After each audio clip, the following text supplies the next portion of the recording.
नमस्ते दोस्तों।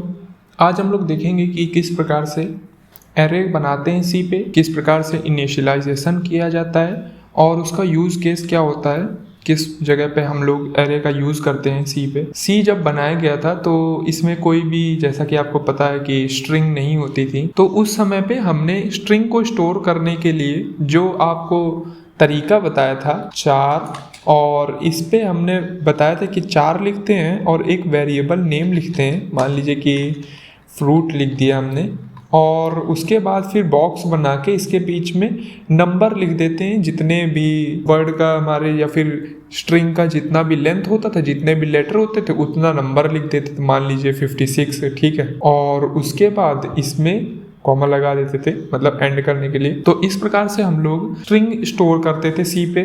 तो ये जो तरीका है, यही तरीका यूज़ होता है। ये तरीका असल में स्ट्रिंग को यूज़ करने का नहीं है, ये तरीका है एरे बनाने का। इसमें क्या होता है, जैसे ही हम इसे लिखते हैं वैसे ही सी में एक एरे बन जाती है फ्रूट नाम की। तो इसी से हमें पता चल रहा है कि इसका इनिशियलाइजेशन कैसे होता है। इसका इनिशियलाइजेशन होता है, ऊपर हम लोग लिखते हैं इसका इनिशियलाइजेशन। हाँ, लिखा तो है। डाटा टाइप हम लोग पहले लिखते हैं, जो भी डाटा टाइप हमें स्टोर करना है एरे में, और वेरिएबल नेम लिखते हैं। वेरिएबल नेम कोई भी हम उसका नाम लिख सकते हैं, जो भी हमें नाम देना होता है उसे, और उसमें एक बिग ब्रैकेट नोटेशन में एक इंटीजर वैल्यू लिखते हैं, ठीक है। तो असल में क्या होता है कि अगर हमें सेम डाटा टाइप के बहुत ज़्यादा वेरिएशन, बहुत सारे नंबर एक ही वेरिएबल में स्टोर करने होते थे, उनकी लिस्ट बनानी होती थी, तो हम लोग एरे में इसको स्टोर कर लेते थे, तब हम लोग उसे एरे में स्टोर करते थे। तो अब हम लोग देखेंगे कि किस प्रकार से हम लोग एरे बना सकते हैं नंबर्स के लिए। तो नंबर्स के लिए एरे बनाने के लिए हम लोग इंटीजर लिखते हैं। देखिए, डाटा टाइप नंबर्स का क्या होता है, इंटीजर होता है। और उसके बाद हम लोग उसका नेम लिख देते हैं, कोई भी नंबर्स मान लीजिए हमने नेम लिख दिया है, ये एरे का नेम हो जाएगा। और इसमें जितने भी सेम टाइप के डाटा की यूनिट हैं उन डाटा की, वो लिखेंगे। मान लीजिए कि 5 यूनिट है, ठीक है। अगर अभी रुकिए, अभी स्टार्टिंग करते हैं, हम लोग बिग ब्रैकेट नोटेशन लगाएंगे, उसके बाद इक्वल लगा के कर्ली ब्रेसेस के अंदर हम लोग इसमें जितने चाहें उतने नंबर दे सकते हैं, ठीक है। मान लीजिए कि पहला नंबर है 8, दूसरा नंबर है 34, तीसरा नंबर है 3, और इस प्रकार से हमने 5 लेटर दे दिए हैं। अब इस प्रकार से हमने 5 लेटर्स दे दिए हैं, ये हमारा बन गया एक एरे। और इसका साइज क्या होगा कि यहाँ पे जो कोई हमें नंबर नहीं लिखना पड़ेगा, और इसका साइज अपने मन से कर्ली ब्रेसेस के अंदर जितने भी एलिमेंट्स लिखे हैं उतने ही लेंथ की हमारे पास नंबर नाम की एरे बन जाएगी। और इनमें गिनती कहाँ से शुरू होती है, पहला एलिमेंट 0 से शुरू होता है, और फिर 1 2 3 4, और टोटल है इसमें 5, और स्टार्ट होता है 0 से। तो जब हमें प्रिंट करना होगा तो प्रिंट कैसे करेंगे, प्रिंट इसको हम इकट्ठा नहीं कर सकते कि, तो इसे प्रिंट करने के लिए नंबर्स सारे अंदर के एक्सेस करने के लिए हमें फोर लूप का इस्तेमाल करना पड़ता है। जितने भी हमारे नंबर्स हैं उतने ही लेंथ हम लोग ले लेंगे। i इज लेस देन 5, हमने यहाँ पे ओ लिख दिया है 0 की बजाय। और उसके बाद हम लोग इनको एक्सेस करने के लिए printf का इस्तेमाल करते हैं, printf, और इसके अंदर %d लगा देते हैं। यहाँ पे क्या करेंगे, यहाँ पे हम लोग क्या लिखेंगे, नंबर से एक्सेस करने के लिए नंबर ब्रैकेट में i लिख देंगे। तो i वाले प्लेस में इस ब्रैकेट में जो भी नंबर लिखा होगा वो वाला एलिमेंट उठा के यहाँ पे आ जाएगा। इस प्रकार से हम इसके जो भी एलिमेंट है एक्सेस करते हैं। एलिमेंट कैसे एक्सेस करते हैं, इस प्रकार से नंबर और ब्रैकेट में उसका लिस्ट का नेम हम लोग लिखते हैं, और बिग ब्रैकेट नोटेशन के अंदर एलिमेंट का नंबर लिख देते हैं। तो पहला एलिमेंट कहाँ पे आएगा, पहला एलिमेंट 0 वाले स्थान पे आएगा, क्योंकि i की वैल्यू 0 है। तो जब फोर लूप चलेगा तो पहले लूप में i की वैल्यू 0 ही होगी। तो देखते हैं 0 वाले प्लेस पे हमारा कौन सा एलिमेंट है इस पे। तो उसको देखने के लिए टर्मिनल पे जाते हैं, इसको सेव कर लेते हैं पहले, और इस पे लिखते हैं फाइल का नेम और .a.out।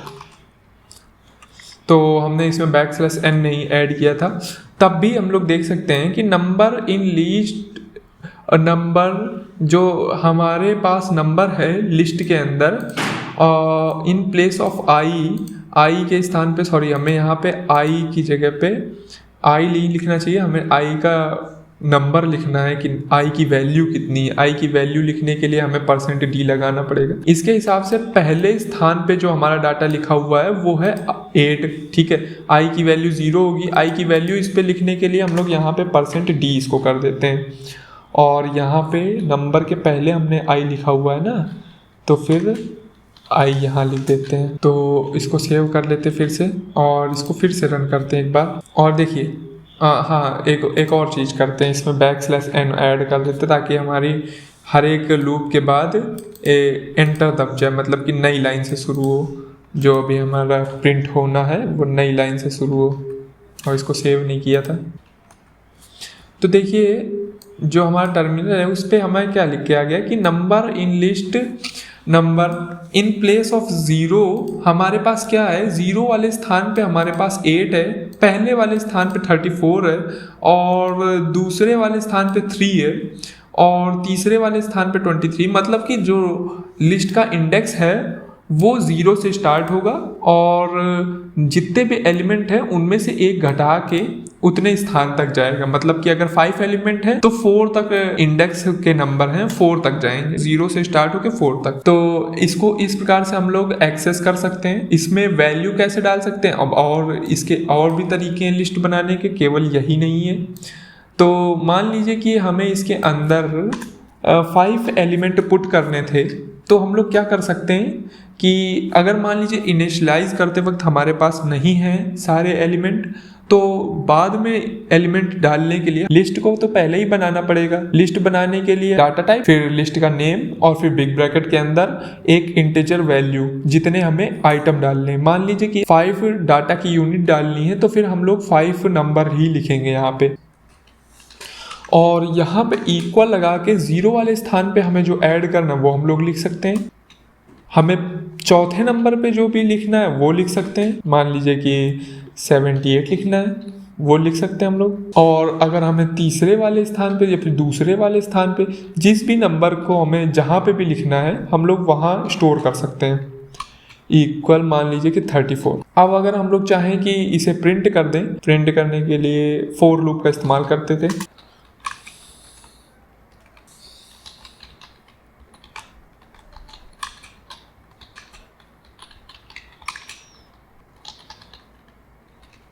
ये हम लिखते थे अगर हमें कोई भी इसका नंबर एक्सेस करना होता था।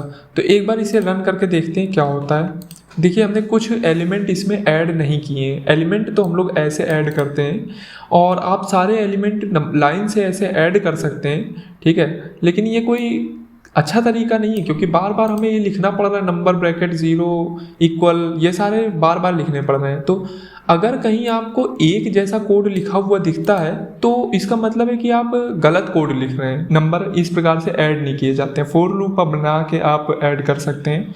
यहाँ पे ये नंबर की जगह आई लिखना पड़ेगा, और इसको एक ही बार लिखना पड़ेगा, बार बार नहीं लिखना पड़ेगा। तो अब हम लोग इसे एक बार सेव करके यहाँ पे रन करते हैं, तो क्या होगा कि अरे हाँ हमने \n नहीं लगाया तो अच्छा नहीं लगता देखने में। तो अब हम इसे एक बार रन करके देख लेते हैं। हमने इसे सेव कर दिया है।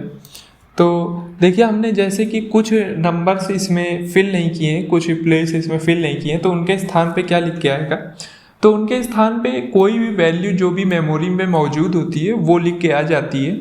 आपकी लिस्ट इनिशियलाइज हो जाएगी। इंटीजर डाटा टाइप 4 बाइट्स का इस्तेमाल करता है, और हमारे इस लिस्ट के अंदर जो भी इंटीजर वैल्यू होती है वो क्या करती है, मेमोरी में जाके इंटीजर डाटा टाइप 4 बाइट्स का होता है, और 4 × 5 मतलब कि 20 बाइट्स का स्पेस एलोकेट कर देती है नंबर नाम के वेरिएबल के लिए। आप एक मेमोरी इमेजिन कर सकते हैं। मान लीजिए कि ये हमारी मेमोरी है, और इस मेमोरी में हमने क्या किया कि ये वाला कोड, ये वाला हमने इंस्ट्रक्शन लिखा इंट नंबर, और उसके ब्रैकेट के अंदर इतने भी डाटा के यूनिट है हमारे पास वो नंबर लिख दिया। और अब क्या होगा कि मेमोरी में उतने ही स्पेस एलोकेट हो जाएंगे जितने की हमने नंबर लिखे हुए हैं। तो यहाँ पे एलोकेट हो गई हैं सारी बाइटें, लेकिन बाइट जितनी भी हैं मेमोरी में, जो भी उसमें पहले से डाटा स्टोर था वो सारा हटाया नहीं जाता है, वो सारा डाटा वैसे ही रखा होता है। जब आप उसमें कोई नंबर डालते हैं तब हमारा वो डाटा हट के वो नंबर पड़ जाता है उसमें। अगर बार बार कंप्यूटर जैसे ही आप डाटा एलोकेट करेंगे वो नंबर हटाने लगेगा तो बहुत सारी प्रोसेसिंग पावर लगती है, बिजली भी लगती है, मतलब कि कंप्यूटर को फालतू का काम करना पड़ता है, ठीक है, उसमें समय भी लगता है। तो फालतू के काम से बचने के लिए हम लोग वो सारे डाटा जो उसमें पहले से होता है वो अभी हम लोग हटाते नहीं, उसको वैसे ही बना रहने देते। जैसे कि आप इमेजिन करिए कि जब इमेजिन करिए आपने देखा होगा कि जब आप कोई फ़ोन से या फिर आप अपने पीसी से जब कोई भी चीज़ डिलीट करते हैं तो वो तुरंत डिलीट हो जाती है। असल में जो भी आप चीज़ें डिलीट करते हैं वो डिलीट नहीं होती है, उसको डिलीटेड स्पेस मान लिया जाता है। कंप्यूटर कह देता है कि ये सारा स्पेस अब फालतू का है, और जब भी आप कोई नया डाटा देते हैं तो उस स्पेस को ज़ीरो में बदल के या फिर उस स्पेस को उस वाले डाटा में बदल दिया जाता है, क्योंकि डाटा तो सारा 1 और 0 ही होता है। तो सारे डाटा को बाद में बदला जाता है जैसे जैसे उसको डाटा मिलता है स्टोर करने के लिए। जब भी आप डाटा डिलीट कर देते हैं कोई, तो मेमोरी मानती है कि वो सेक्शन वहाँ का डिलीटेड है। अगर कोई डाटा आपने डिलीट कर दिया है तो सारे 1 वहाँ के जितने हैं उसको 0 में नहीं बदलता, नहीं कंप्यूटर बैठ के कि बदलने लगे, वो डायरेक्ट उस स्पेस को डिलीटेड स्पेस मान लेता है। और इसी प्रकार से यहाँ पे हमने कोई भी डाटा नहीं लिखा हुआ है, 0 वाले प्लेस पे तो हमने 1 लिखा हुआ है, लेकिन 1 वाले प्लेस पे हमने कोई भी डाटा नहीं लिखा हुआ है, तो वहाँ पे जो भी डाटा पहले से मौजूद था वो वहाँ पे वैसे ही मौजूद होगा और यहाँ पे प्रिंट हो जाएगा। तो ये आप मान के चलें, अगर आपने कोई भी डाटा यहाँ पे नहीं लिखा हुआ है तो जो पहले से उसमें वैल्यू स्टोर्ड है वो लिख के आ जाएंगी। अच्छा, आप सोच के देखिए, ये कंप्यूटर में एक वैल्यू पड़ी हुई थी और वो हमें ऐसे ही मिल गई, हमें कुछ और तो करना नहीं पड़ा कि केवल एक लिस्ट एलोकेट कर दी हमने और हमारे पास उस जगह पे जो डाटा था वो मिल गया। अब मान लीजिए कि ये हम नंबर ना लिखें और इस लिस्ट का स्पेस बढ़ा के 500 कर दें, ठीक है, और इस आई इज़ लेस देन 500 कर देते हैं। इमेजिन करिएगा कि इंटीजर डाटा टाइप हमने लिखा हुआ है, इंटीजर होता है 4 बाइट का, तो 4 बाइट के हिसाब से 500 स्पेस हमारे पास एलोकेटेड है इस लिस्ट के लिए, और इस लिस्ट को में हमने एक भी डाटा नहीं डाला हुआ है। तो हम लोग पोटेंशियली 500 स्पेस तक देख सकते हैं कंप्यूटर के इस मेमोरी में क्या है। देखिए, एक बार हम लोग इसे सेव कर लेते हैं, इसे प्रिंट करके देखते हैं क्या होता है। तो ये सारा डाटा भरा हुआ है 500 स्पेस तक, ठीक है। एक बार इसको फुल कर लेते हैं, ये सारा डाटा भरा हुआ है, कहीं कहीं कुछ नंबर हैं 832। तो इस प्रकार से हम लोग पीक कर सकते हैं, पीक का मतलब झांक सकते हैं कंप्यूटर की मेमोरी के अंदर कि क्या क्या स्टोर्ड है।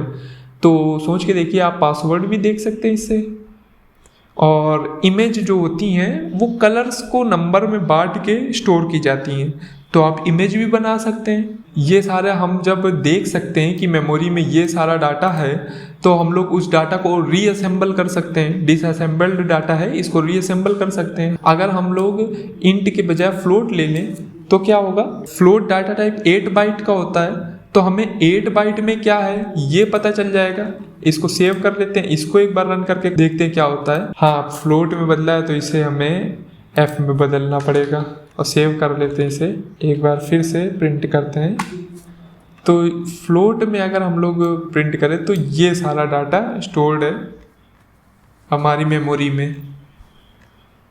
तो इस प्रकार से हम लोग डाटा देख सकते हैं और इस प्रकार से मेमोरी के अंदर हम लोग झांक सकते हैं। तो और झांक ही नहीं सकते हैं, हम लोग उस मेमोरी के अंदर कुछ भी स्टोर भी कर सकते हैं। तो सी हमें काफ़ी ज़्यादा कमांड देता है मेमोरी के अंदर कि हम लोग मेमोरी में घुस घुस के चीज़ें पलट सकते हैं, देख सकते हैं। जितना भी प्रोटेक्टेड प्लेस नहीं है मेमोरी के अंदर, कुछ प्रोटेक्टेड प्लेस होते हैं और कुछ अनप्रोटेक्टेड होते हैं। तो अनप्रोटेक्टेड के अंदर हम लोग देख सकते हैं कि क्या क्या है। अनप्रोटेक्टेड प्लेस में बिना पासवर्ड वाले जितने भी आपने डाटा स्टोर कर रखा है जिसमें पासवर्ड नहीं लगा है, वो सारा हम लोग देख सकते हैं। तो इमेजेस जो आपने पासवर्ड नहीं डाल के रखी हैं और डिलीट कर दी हैं, आपको लगता है डिलीटेड है, लेकिन पोटेंशियली लोग देख सकते हैं इसी की मदद से। इस प्रकार से एरे का इस्तेमाल करते हैं। पहले वाले ए वाला जो तरीका है वो तो हमने बता दिया किस प्रकार से इनिशियलाइज किया जाता है। स्टोरेज ये भी बता दिया हमने। Data type variable name data ये भी हमने बता दिया है। इंट वैल्यू इक्वल 0, इसको देख लेते हैं, हमने ये वाला नहीं बताया है। अब मान लीजिए कि आपने लिखा इंट नंबर ब्रैकेट में लिस्ट को इनिशियलाइज करने का एक और तरीका है। मान लीजिए कि 5 नंबर हम लोग ले लेते हैं, 5 नंबर आपको लिखने और इक्वल लगा के हमने क्या किया कि लिस्ट को इनिशियलाइज करना है हमें। तो लिस्ट को इनिशियलाइज करने में एक नियम बस ये होता है कि आपको पहला जो लेटर है वो लिखना पड़ेगा यहाँ पे। और एक बार इसे प्रिंट कर लेते हैं क्या होता है। फॉर लूप बनाते हैं जल्दी से हम, और अब हम लोग इसे प्रिंट कर देते हैं। तो ये तरीका काम आता है एम्प्टी लिस्ट को बनाने के लिए। मान लीजिए कि अभी हमने आपको बताया था कि अगर आप एम्प्टी लिस्ट ना बनाएं तो फिर आपको किस प्रकार से नंबर मिलते हैं, इस प्रकार से। और अगर आपको एम्प्टी लिस्ट बनानी है तो नंबर लिखिए और उसके बाद इक्वल लगा के कर्ली ब्रेसेस के अंदर एक सिंगल 0 लिख दीजिए, तो आपके पास एम्प्टी लिस्ट बन जाएगी। इस प्रकार से हम लोग एम्प्टी लिस्ट बना सकते हैं। फॉर एम्प्टी लिस्ट हम लोग ये तरीका इस्तेमाल करते हैं, तो हमारी जितनी भी लिस्ट के अंदर जितने भी नंबर हैं वो 0 हो जाएंगे। और हम लोग नंबर्स बढ़ा के देख सकते हैं क्या होता है। मान लीजिए कि 50 हो जाए तो क्या होगा, सेव कर लेते हैं इसे, तो तब भी जितने भी हमारे पास नंबर्स हैं वो सारे 0 ही रहेंगे। इस प्रकार से हम लोग एम्प्टी लिस्ट बना सकते हैं। और लिस्ट के अंदर मान लीजिए कि अभी हम जो आपको लिस्ट बता रहे हैं वो नंबर्स पे ही बेस्ड लिस्ट बता रहे हैं, क्योंकि देखिए 4 जो लिस्ट थी ये वाली लिस्ट, वो असल में इसके अंदर एक एक सिंगल कैरेक्टर ही स्टोर हो सकता है। जैसे कि नंबर्स के अंदर हम लोग जितने चाहें उतने नंबर्स लिख सकते थे। जैसे कि हमने कुछ समय पहले बताया था कि इंटीजर के अंदर हम लोग 4 बिलियन तक नंबर्स स्टोर कर सकते थे, अगर निगेटिव ले लें तो फिर 2 बिलियन तक। इसी प्रकार से जो 4 का साइज होता है 1 बाइट के अंदर 8 बिट होते हैं, तो 8 बिट ही एक मतलब कि 8 zeros और 1s, तो 4 के अंदर हम लोग 256 ही जो डाटा है वही स्टोर कर सकते हैं। ठीक है, तो 256 डाटा बहुत कम होता है, 8 बिट ही बहुत कम होता है, मतलब कि 8 zeros और 1s। तो ASCII जो चार्ट है इसके अंदर जो डाटा है वही सारा 4 के अंदर स्टोर हो सकता है। तो 4 के अंदर सिंगल A, B, C यही स्टोर होता है। तो 4 डाटा टाइप इसमें लिखा हुआ है। लिस्ट के अंदर पहले स्पेस में मान लीजिए कोई आपने नाम लिखा, इंडेक्स 0 जो होगा वो पहला लेटर होगा जो भी आपने स्ट्रिंग दी हुई है। तो इसके अंदर जो हम लोग नेम को स्टोर करते थे, तो नेम हम ऐसे ही नहीं स्टोर कर सकते थे इसमें हमें स्ट्रिंग कॉपी का इस्तेमाल करते हैं। क्यों स्ट्रिंग कॉपी का इस्तेमाल करते हैं? नेम का मतलब हुआ कि आप कह रहे हैं कि नेम के अंदर हम लोग ये सारा स्टोर कर दें, लेकिन नेम जो है वो एक लिस्ट है, इसीलिए हम लोग इस प्रकार से नेम में जो भी स्ट्रिंग है उसको स्टोर नहीं कर सकते थे। उसके लिए हमें स्ट्रिंग कॉपी का जो फंक्शन है उसको इस्तेमाल करना पड़ता था, मतलब कि strcpy। और इसके अंदर हमें लिखना पड़ता था जो भी हमारी डेस्टिनेशन है, मान लीजिए कि नेम में हमें स्टोर करना है, और उसके बाद यहाँ पे हमें स्ट्रिंग देनी पड़ती थी, मान लीजिए कि आलोक कुमार। तो इस प्रकार से हम इसको स्टोर करते थे।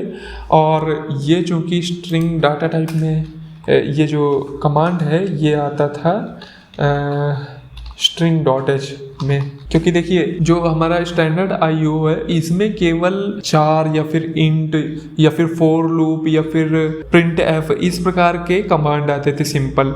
इसमें लिस्ट में स्टोर करने लायक कमांड आते हैं, लेकिन अब डायरेक्ट एक ही कमांड से हमें पूरी लिस्ट भरनी है, तो हम लोगों के लिए एक दूसरी लाइब्रेरी, उसमें ये क्षमता नहीं थी कि वो पूरी लिस्ट केवल एक कमांड से भर ले, उसको धीरे धीरे भरा जा सकता था। जैसे कि हमने पहले बताया था कि आपको पहले 0 लिखना पड़ेगा यहाँ पे, फिर 1 लिखना पड़ेगा और इक्वल लगा के लेटर्स लिखने पड़ेंगे। अगर हमें इसमें ये लाइब्रेरी स्टोर नहीं लिखना है यहाँ पे, तो हमें एक एक लेटर को स्टोर करना पड़ेगा यहाँ पे 0, 1, 2 लिख के। ठीक है, तो इतना तो समय तो है नहीं हमारे पास, तो स्ट्रिंग कॉपी का इस्तेमाल करते हैं। ये एक दूसरी लाइब्रेरी है, तो एक बार देखते हैं कैसे इसको करते हैं। अब क्या नेम के अंदर हमारा स्टोर हुआ कि नहीं, तो printf कर लेते हैं हम लोग। नेम %s का इस्तेमाल करते थे और यहाँ पे नेम लिख देते थे।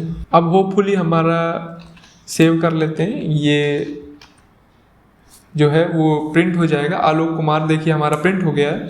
तो हमें समझ में आ गया कि हम लोग डायरेक्ट नेम लिख के स्टोर नहीं कर पाते थे आलोक कुमार। ठीक है, आप सोच रहे होंगे क्यों नहीं स्टोर कर पाते थे, क्योंकि ये एक लिस्ट है। हम एक एग्जाम्पल बता रहे थे कि आपको कि किस प्रकार से हमारा 4 काम करता था। वो 4 जो हमारा था, स्ट्रिंग स्टोरेज जो थी वो एक लिस्ट ही थी असल में। और यह क्या होता था, स्ट्रिंग कॉपी क्या करता था कि 4 को एक 0 या फिर नल कैरेक्टर उसमें भर देता था। ठीक है, अगर 0 भर देता होता तो यहाँ पे 0 बहुत सारे लिख के आते, लेकिन उसमें नल कैरेक्टर भर देता था, तभी हमारे पास कुछ लिख के नहीं आया आगे। नहीं तो नेम तो हमने पूरा यहाँ पे प्रिंट करने का इसको कमांड दे दिया ना कि नेम तो पूरा प्रिंट करो, लेकिन पूरा प्रिंट नहीं हो रहा है।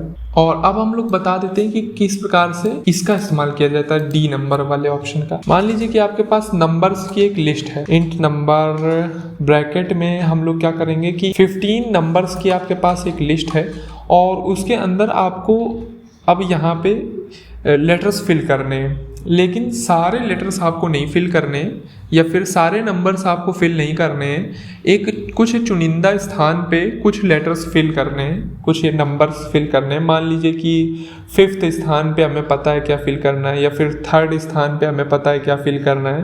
तो हम लोग ऐसे कर सकते हैं, ब्रैकेट में लिखेंगे कि मान लीजिए कि 12th स्थान पे हमारा फिल कर दो, इक्वल लगा के 3 कॉमा लगा के। और हम लोग अंदर और भी लिख सकते थे, मान लीजिए कि 6th स्थान पे भर दो 34। इस प्रकार से हम लोग लेटर्स भी फिल कर सकते थे। और अगर हम लोग चाहें तो फिर यहाँ पे 3 भी फिल कर सकते हैं। इसको प्रिंट करके देखेंगे, अभी अच्छे से समझ में नहीं आएगा। तो लेटर्स के अंदर अगर हम लोग 15 नहीं, ये नहीं कर सकते। याद रखिएगा कि जितना बड़ा लेटर यहाँ पे लिखा हुआ है उससे एक छोटा ही लेटर लिखा जा सकता है, यहाँ पे बराबर का नहीं लिखा जा सकता, नहीं तो लिस्ट में उतना स्पेस ही नहीं होगा। इंडेक्सिंग 0 से स्टार्ट होगी और जाएगी टोटल 14 तक। 0 वाले प्लेस पे भी हम लिख सकते थे, मान लीजिए कि 6 आ जाए। इसको प्रिंट करने के लिए फॉर लूप का इस्तेमाल करेंगे और इस प्रकार से फॉर लूप का इस्तेमाल करके हम लोग इसे प्रिंट कर सकते हैं। तो इसे एक बार प्रिंट करके देख लेते हैं। 15 के पहले कॉमा सही से नहीं लगाया था। इसमें एक बार \n हम बार बार लगाना भूल जाते हैं, ये सबसे गलती होती है। तो देखिए हमारा जो लिस्ट है उसमें क्या हुआ, हमारे लिखने से ये सारा लिस्ट पूरी आ जाए। हाँ, तो देखिए 12th वाले स्थान पे 3 लिख गया, 6th वाले स्थान पे हमारा 34 लिख गया और 0 वाले स्थान पे 0 वाले स्थान पे 65 लिख गया। तो देखिए ये जो ये वाला 3 था वो 6 के बाद वाले स्थान पे 3 लिख गया है। 7th जो है 6 के बाद आता है और वहां पे 3 लिख गया है। तो इस प्रकार से प्लेसमेंट होती है। और ये वाला 3 तो 12th वाले स्थान पे लिखा हुआ था यहाँ पे। ठीक है, तो अगर हम लोग शुरुआत में मान लीजिए कि हम लोग 23 लिख देते हैं और 0 वाले स्थान पे कुछ दूसरा लिख देते हैं, मान लीजिए कि यहाँ पे लिख देते हैं 9th वाले स्थान पे इसको लिख देते हैं और यहाँ पे 23 लिख देते हैं अगर, तो क्या होता है। तो देखिए हमारा जो स्टार्टिंग है उसमें 23 आ जाएगा। ठीक है, और स्टार्टिंग के भी जो भी आप लिखना चाहें वो लिख सकते हैं। अगर आपने कोई ब्रैकेट लगाया हुआ है और उसके बाद अगर आप कोई नंबर लिखते हैं तो फिर ब्रैकेट में जो नंबर है उसके बाद वाले में स्टोर हो जाएगा जाके। तो ये इसकी कुछ खासियतें हैं लिस्ट की। तो आपको पता चला कि किस प्रकार से हम लोग लिस्ट में आइटम जो है वो स्टोर कर सकते हैं। ठीक है, इन चारों तरीके से आपको पता चला कि किस प्रकार से आइटम स्टोर कर सकते हैं। और अब हम आपको बताएंगे इसका एक रियल वर्ल्ड यूज केस। तो प्रोजेक्ट असल में ये है कि हमें एक कोड बनाना है जिसको जब हम स्टार्ट करें तो it should tell us the list of available goods, और वो हमें बताए कि क्या क्या सामान मौजूद है मार्केट में, और उसके बाद हमसे एक नंबर ऑफ गुड्स लेने को कहे कि क्या क्या हमें लेना है सामान। और उसके बाद जब हम सामान डालें तो हमें पता चले कि क्या वो सामान अवेलेबल है या नहीं है, और अगर हम लोग गलत सामान डाल दें तो वो फिर से पूछे, और अगर अवेलेबल हो तो वो लिस्ट में ऐड हो जाए। और उसके बाद जब हम सारे सामान डाल दें जो हमें सामान लाना है, वो सारे सामान की एक लिस्ट मिल जाए हमें। तो ये एक प्रोजेक्ट है जो लिस्ट बनाता है कि हमें क्या क्या सामान मार्केट से लाना है, और पहले अवेलेबल सामान भी दिखा देता है। तो इसको बनाने के लिए हम लोग क्या करते हैं, हमें दो लिस्ट बनानी पड़ेंगी। एक लिस्ट तो अपडेट भी करनी पड़ेगी सारी लिस्टें, तो हम दिखाते हैं कैसे हमने किया है। हमने असल में बना के रखा है क्योंकि काफ़ी समय हो रहा है। तो सबसे पहले तो इसके लिए हमें एक नई लाइब्रेरी की ज़रूरत पड़ेगी, स्टैंडर्ड बूल डॉट एच, क्योंकि सी पे बूलियन वैल्यू जो होती है वो सारी इसी लाइब्रेरी में होती हैं। सी पे कोई बूलियन वैल्यू असल में होती नहीं है, 0 और 1 से ही काम चला लिया जाता था इसमें। और हम लोग चाहें तो यहाँ पे हमने जो ट्रू लिखा है इसकी जगह पे 0 या 1 लिख सकते हैं, लेकिन ठीक है, बूल से ज़्यादा अच्छे से समझ में आता है। बूलियन वैल्यू ट्रू और फॉल्स को दिखाती है असल में, कौन सी वैल्यू ट्रू है और कौन सी वैल्यू फॉल्स है। 0 का मतलब फॉल्स होता है और 1 का मतलब ट्रू होता है। सी में इंटीजर से भी हम लोग प्रदर्शित कर सकते हैं, लेकिन हमने बूलियन चुना है क्योंकि वो ज़्यादा समझ में आती है। सी के अलावा सब में बूलियन ही चलता है लगभग। तो सबसे पहले हमने क्या किया कि बेसिक स्ट्रक्चर बनाया है, और सबसे पहले तो हमने केवल यही वाली लाइब्रेरी यूज़ की थी, स्टैंडर्ड IO। उसके बाद हमने क्या किया कि मेन प्रोग्राम बनाया। उसके बाद हमने एक लिस्ट बना दी जो जो अवेलेबल सामान है उसके, ठीक है। और हिंदी और इंग्लिश में दोनों जगह दोनों तरीके से हमने नाम लिख दिया है। किसी भी तरह से नाम डालेगा कोई भी कस्टमर तो लिस्ट में एरर नहीं आएगा। उसके बाद हम इसको एक बार प्रिंट करवा देंगे ताकि लोगों को पता चल जाए कि ये जो लिस्ट है इसमें क्या क्या अवेलेबल सामान है, हमारे मार्केट में क्या क्या अवेलेबल सामान है। तो लिस्ट को प्रिंट करवाने के लिए फॉर लूप का इस्तेमाल किया है हमने, और देख लिया हमने सबसे पहले तो कितने हमारे पास इंग्रेडिएंट हैं, और उतने ही नंबर्स हमें चलाना पड़ेगा फॉर लूप, ताकि एक एक इंग्रेडिएंट एक एक लूप में प्रिंट हो सके। तो प्रिंट हमने कैसे किया, %s मतलब कि स्ट्रिंग, ठीक है। और उसके बाद एक स्पेस छोड़ दिया है, और उसके बाद फिर हमने उसकी वैल्यू लिख दी कि क्या क्या प्रिंट होना चाहिए, जे की वैल्यू ही प्रिंट हो जाए यहाँ पे।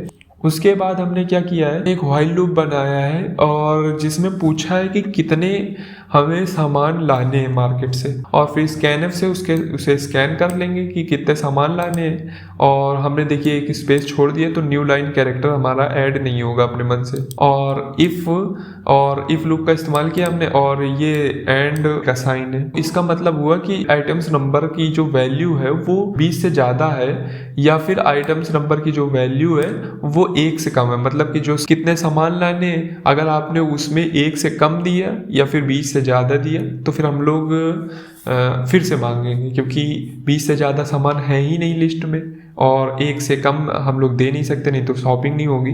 तो हम लोग फिर से मांगेंगे, और अगर हमारा सही हो जाएगा तो हम लोग ब्रेक कर देंगे।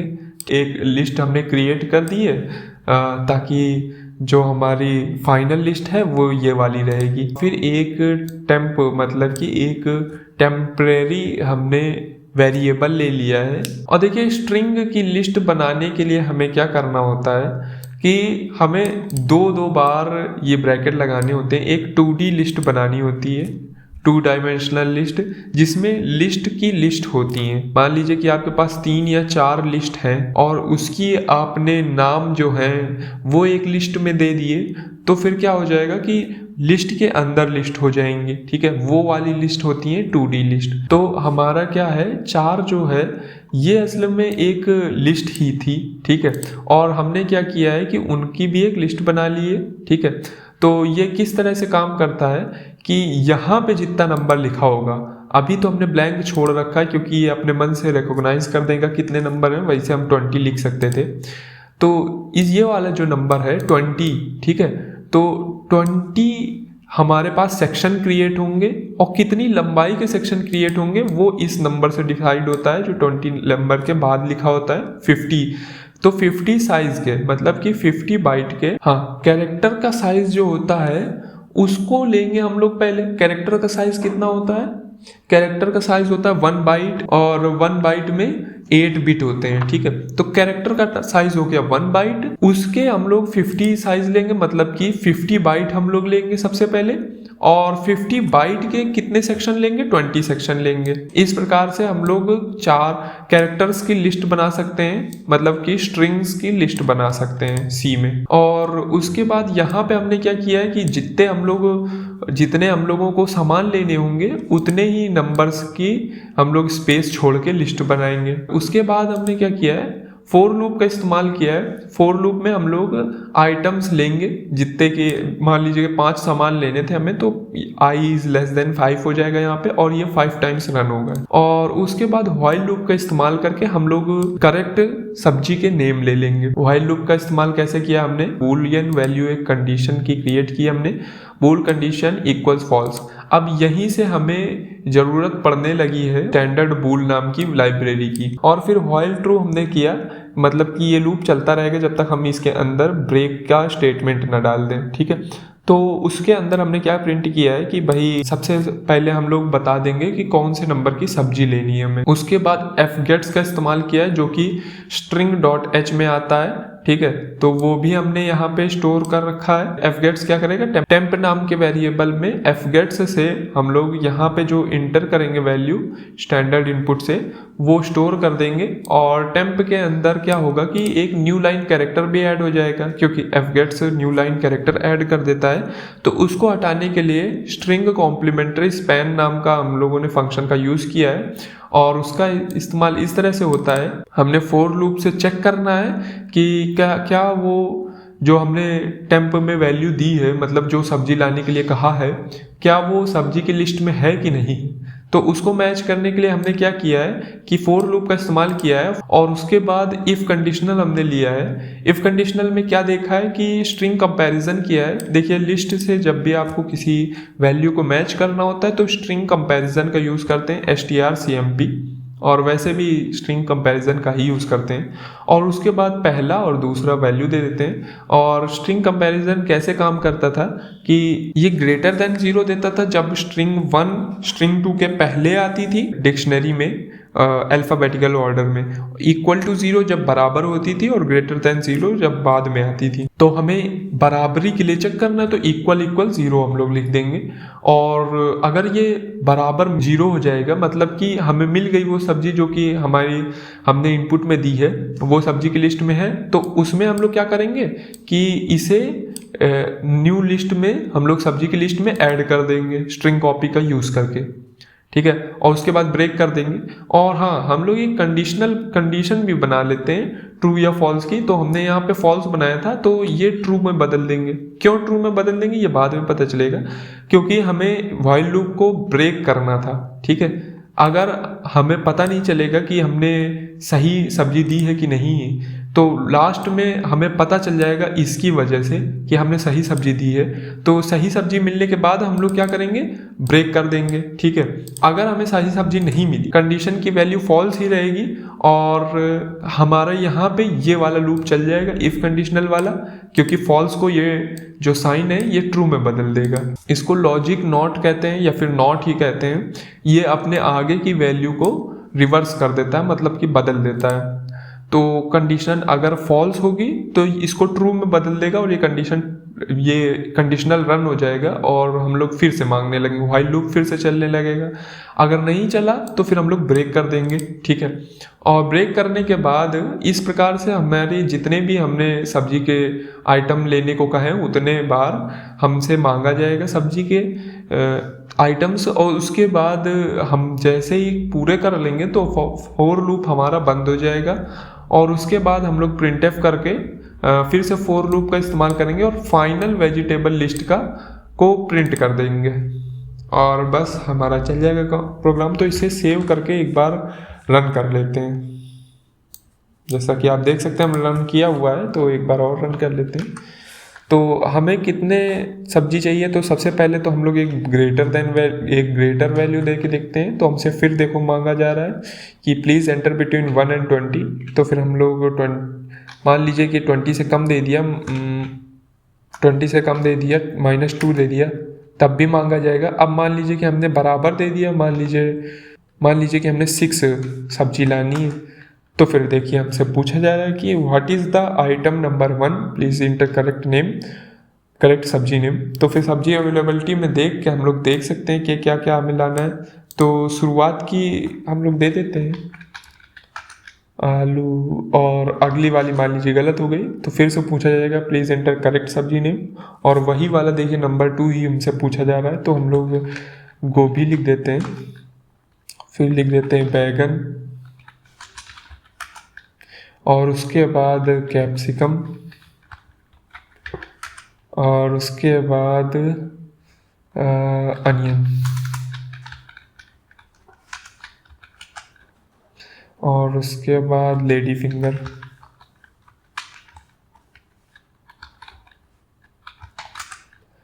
तो देखिए हमने 6 वेजिटेबल कहा था कि 6 वेजिटेबल हमें लाना है, और 6 वेजिटेबल की लिस्ट हमें मिल गई है। तो इस प्रकार से हम लोग डेली यूज़ में इस्तेमाल कर सकते हैं, और इसको बनाने में हमें कई सारी गलतियाँ भी हुई हैं। तो आप ऐसा ना सोचें कि एक ही बार में बन गया है, काफ़ी समय लगा है हमें इसे बनाने में, मतलब कि 1 घंटा आधा घंटा लगा है इसको बनाने में।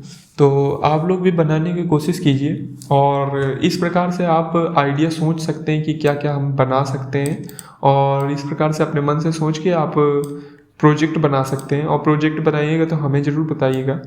बस आज के लिए इतना ही। नमस्ते।